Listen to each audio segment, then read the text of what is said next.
check in with yourself and recognize, are you stuck in this space in between? It's okay to linger here for a few weeks, but there are real dangers of staying in this place of meh for far too long.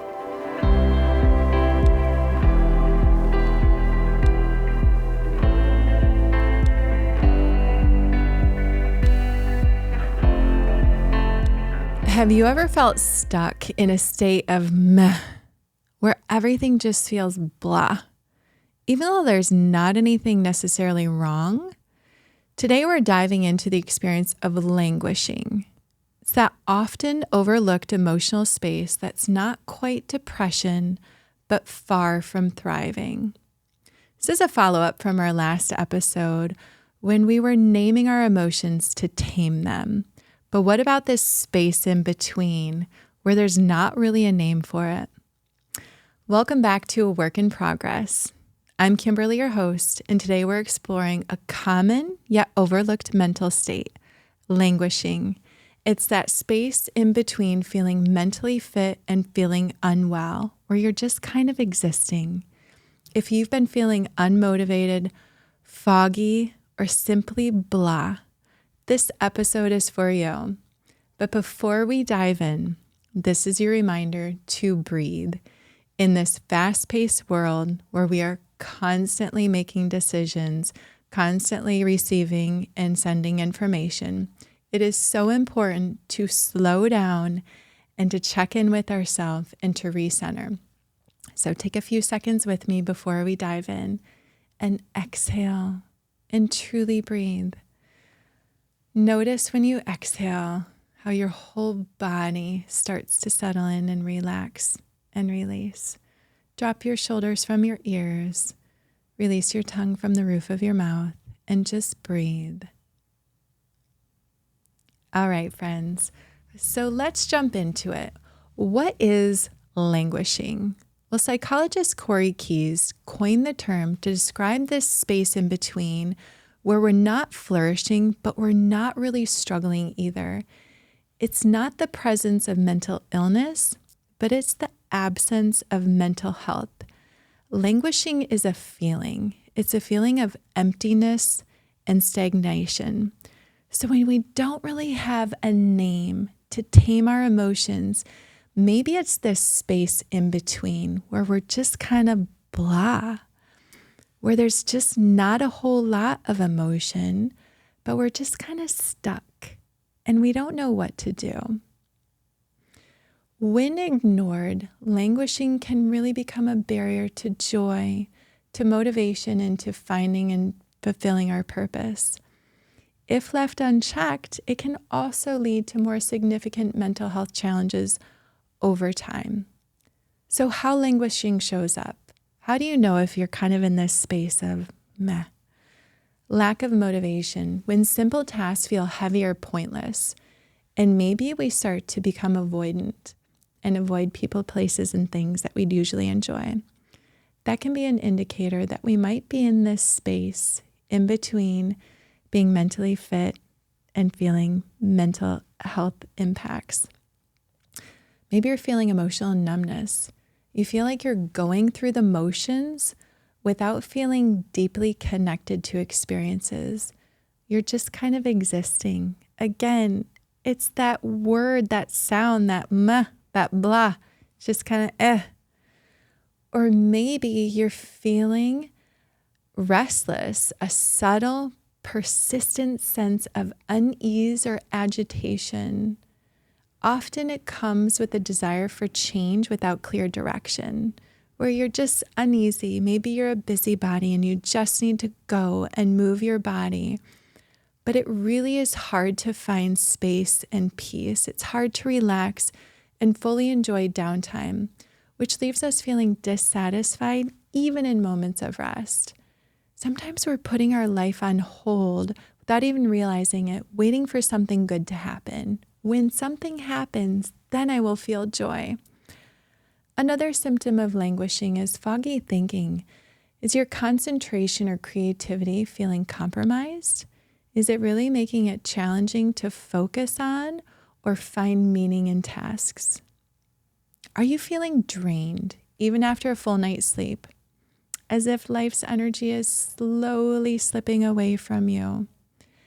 My friend, if you are feeling any of these symptoms, it doesn't mean that you're struggling or suffering from some major mental illness. Doesn't mean you're not, but I'm just saying check in with yourself and recognize, are you stuck in this space in between? It's okay to linger here for a few weeks, but there are real dangers if staying in this place of meh for far too long. It's not a disease or a disorder, so it can be harder to identify, but it does have real consequences. If we don't check in with ourselves and we don't start to address it, we do have a greater risk of developing depression and anxiety. It can lead to premature mortality. It can lead to challenging relationships, loss of sense of self, and potentially a loss of career. Imagine if you show up to work and you're just kind of and not really engaged. It's going to be really hard to be a peak performer and to continue to doing the jobs and the tasks. So when languishing persists, what are some things that we can do to avoid the risk of mental health decline, to increase life satisfaction, to increase productivity and creativity, and to avoid negative physical health consequences? Because I promise you, when you're in this space of meh, you're probably not doing a lot to take care of your physical health as well. Start small. Practice small wins. Set simple, achievable goals every day. Like maybe tidying up the kitchen, maybe walking to work from a farther away parking lot, maybe walking to your mailbox. Little wins help us to remind ourselves of our capability, and it can be the antidote we need to start to break out of this space of blah. Find the state of flow. So flow is when you're really getting lost in an activity that you enjoy doing. It's the state of being fully absorbed in whatever it is. When we are in flow, it has been shown to improve mental health. Seek activities that you enjoy that also require your focus. Maybe it's reading. Maybe it's gardening. Maybe it's crafting. Whatever it is, find activities that help you to be fully absorbed in whatever the task is. Sometimes for me, cleaning is a state of flow, and I'm being productive. So not only am I doing something that brings me joy, peace, and clarity, but again, start small when you're stuck in this space. Check in with your why. We seem to lose connection with ourselves along the way. If you're a mom and a caregiver and a team member, a spouse, wearing multiple hats, we really seem to lose ourselves along the way. Take a moment and ask, what am I working towards? Even if it is just for the moment, reconnecting with your values or goals can help revive a sense of purpose. What is your why? And start small. Prioritize rest, right? Languishing often comes in when we're on autopilot. We're burnt out without even realizing it.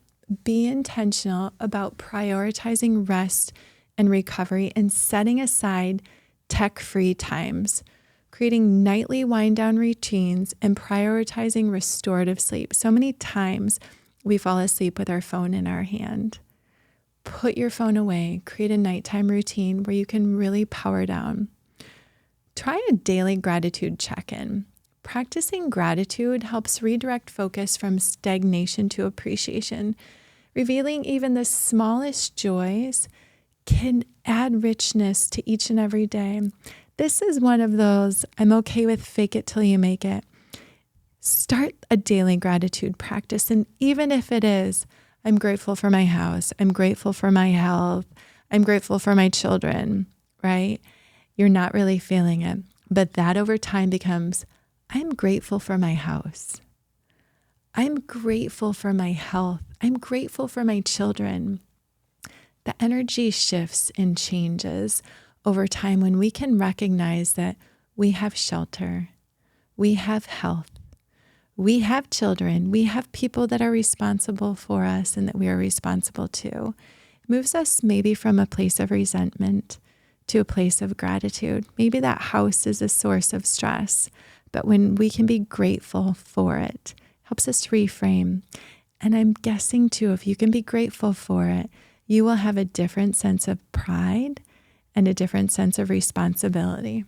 And maybe the house that's been a source of stress from you, you start doing those daily small wins. Maybe the house is creating stress because you've got too many doom piles, right? Didn't organize, only moved. We all have them. Mine's my laundry room. I just put stuff in there. But when I have that sense of gratitude, I'm grateful for my home, I take a different sense of responsibility about it. Being a parent can be exhausting. I'm grateful for my kids. When I can go into that space of true gratitude, I show up different for them. I'm less irritated and agitated and less reactive. Another very undervalued tool to help beat languishing is move. Move your body, change your scenery, go outside, get fresh air. If only for a moment, put your shoes on and go outside. Go out to the mailbox. Just go out and take a big, deep breath.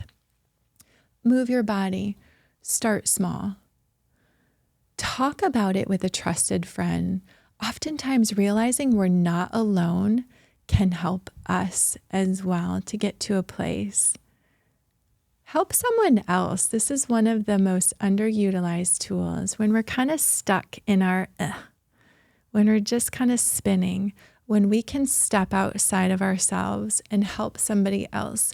It helps us to reframe. It brings in that sense of accomplishment, that sense of connectedness, that sense of purpose, even without necessarily planning it that way.